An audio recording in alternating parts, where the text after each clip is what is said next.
दोस्तों, रोज़मर्रा की ज़िंदगी में हम सब ने कभी ना कभी ऑटो रिक्शा में सफ़र ज़रूर किया है। ऐसा एक भी इंसान नहीं होगा जिन्होंने ऑटो रिक्शा का सफ़र नहीं किया हो। ऑफिस जाते समय, बाजार जाते समय या मानो बारिश में भीगते भीगते एक ऑटो हमारे लिए कितनी बड़ी राहत बन जाता है, ये आप सभी को पता है। क्या आप ये सोच रहे हैं कि मैं दी वंडरस नारी पॉडकास्ट सीरीज में, जो पॉडकास्ट सीरीज हर उन काबिल महिलाओं की दास्तां, उनकी कहानियां आप तक पहुंचाता है, इस पॉडकास्ट में ऑटो की बात क्यों कर रही हूँ? अगर आपको भी ये सवाल है तो आज के पॉडकास्ट को आखिरी तक सुनिए। आज इस पॉडकास्ट सीरीज में मैं ऑटो से जुड़ी ही एक कहानी आप तक पहुंचा रही हूँ। जी हाँ, क्या आपने कभी सोचा है इस देश में ऑटो चलाने वाली सबसे पहली महिला कौन थी? नहीं? तो आज मैं आपको इस पॉडकास्ट सीरीज में उस वंडरस नारी की कहानी पहुंचाने वाली हूँ। तो बने रहिए दी वंडरस नारी पॉडकास्ट सीरीज में मेरे यानी आपके अपने अदिति के साथ। दोस्तों, आज हम सड़कों पर कई महिलाओं को आत्मविश्वास से ऑटो चलाते हुए देखते, तो उसके पीछे छिपी है एक महिला की हिम्मत, शीला दावरे।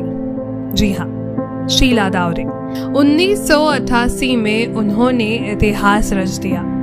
मानो उस जमाने में 1988 में एक महिला को सड़कों पर ऑटो चलाते देखना, मतलब आप सोच सकते हैं कि किस तरीके की सिचुएशन वो रही होंगी समाज में। लेकिन शीला दावरे ने उस जमाने में इतिहास रच दिया। ये कहानी है पुणे की, 80 के दशक का पुणे, जहाँ चौपाटी, MG रोड और बाजार पेट जैसी जगहें भीड़ से गूंजती थी।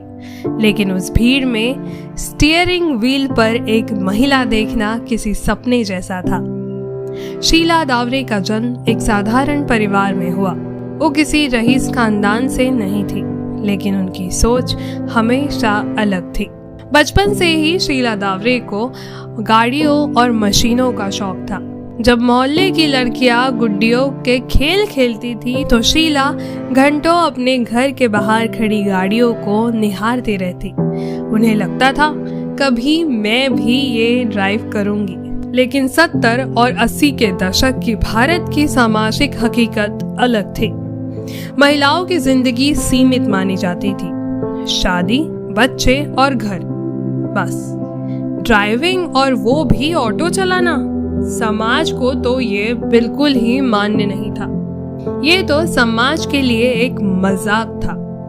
फिर भी शीला ने अपने सपनों से समझौता नहीं किया। उन्होंने परिवार को समझाया कि वो ये करना चाहती है। परिवार भी पहले हैरान था, लोग क्या कहेंगे, क्या ये लड़कियों का काम है? पर शीला ने जिद पकड़ी। उन्होंने ड्राइविंग सीखी, फिर उन्होंने लिया सबसे बड़ा कदम, ऑटो रिक्शा का लाइसेंस। जरा सोचिए, उस जमाने में 80 के दशक में लाइसेंस दफ्तर में भी लोग उन्हें हैरानियत से देख रहे थे कि एक महिला ऑटो कैसे चला पाएगी। स्टाफ ने चौंक कर पूछा, आप ऑटो चलाएंगी औरत होकर? शीला ने आत्मविश्वास से कहा, हाँ, क्यों नहीं। लेकिन लाइसेंस मिलना ही कहानी का अंत नहीं था। असली लड़ाई शुरू हुई थी पुणे की सड़कों पर। जब शीला ने ऑटो दौड़ाना शुरू किया तो लोगों की नजरें उन पर टिक जाती। यात्रियों को पहले भरोसा ही नहीं था कि कोई महिला ऑटो चलाकर उन्हें सही सलामत उनकी जगह पर पहुंचाए। कई बार लोग मना कर देते थे, हम महिला ड्राइवर के साथ नहीं बैठेंगे। औरत का ऑटो चलाना उस दौर में एक सामाजिक विद्रोह था। सिर्फ यात्रियों की नजरें ही नहीं, बल्कि पुरुष ऑटो ड्राइवर्स का विरोध भी उन्हें झेलना पड़ा।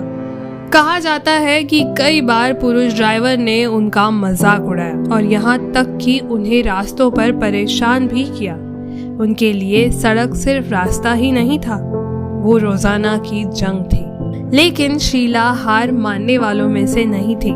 उन्होंने ठान लिया था कि वो ये काम कर कर दिखाएंगी। धीरे धीरे शीला की मेहनत रंग लाई। यात्रियों ने उनके आत्मविश्वास को पहचानना शुरू किया। कई महिलाएं और परिवार उनके गाड़ी में बैठकर ज्यादा सुरक्षित महसूस करने लगे। शीला को देखकर कईयों ने कहा, ये तो सचमुच बदलाव है, और ऐसा हुआ भी। उनके बाद धीरे धीरे और महिलाएं इस पेशे से जुड़ने लगी। आज पुणे, मुंबई, दिल्ली, बेंगलोर जैसे शहरों में सैकड़ों महिलाएं ऑटो ड्राइवर्स हैं। शीला ने सिर्फ ऑटो नहीं चलाया, उन्होंने सोच की दिशा बदली। 1988 से पहले ये सोचना भी अजीब था कि औरतें ऑटो चलाएंगी, लेकिन शीला ने ये मिथ तोड़ा।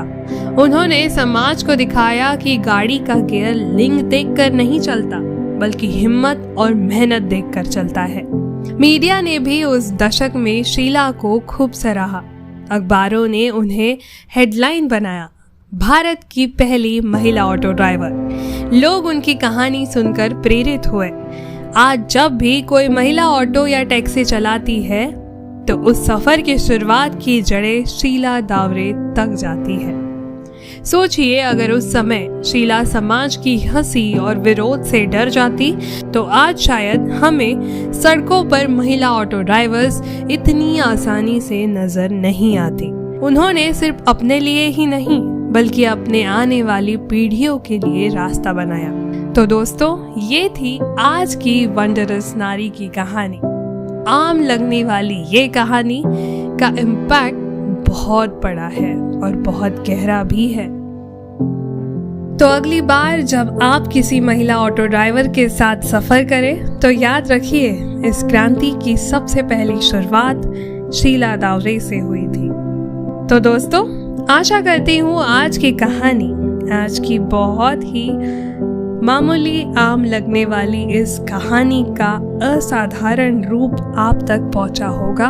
अगर आपको ये कहानी पसंद आई है तो ज़रूर अपने सभी दोस्तों के साथ, परिवारजनों के साथ, अपने आसपास सबके साथ इसे शेयर करिए। दी वंडरस नारी के इस कोशिश में अपना प्यार बरकरार रखिए। फिर मिलेंगे अगले हफ्ते ऐसी ही एक बेमिसाल कहानी के साथ। तब तक अपना ख्याल रखिए और याद रखिए, कोई भी काम छोटा या बड़ा नहीं होता। आपकी हिम्मत, आपकी ताकत ही आपको उस काम में सबसे ऊंचाई तक पहुंचने में मदद करती है। धन्यवाद।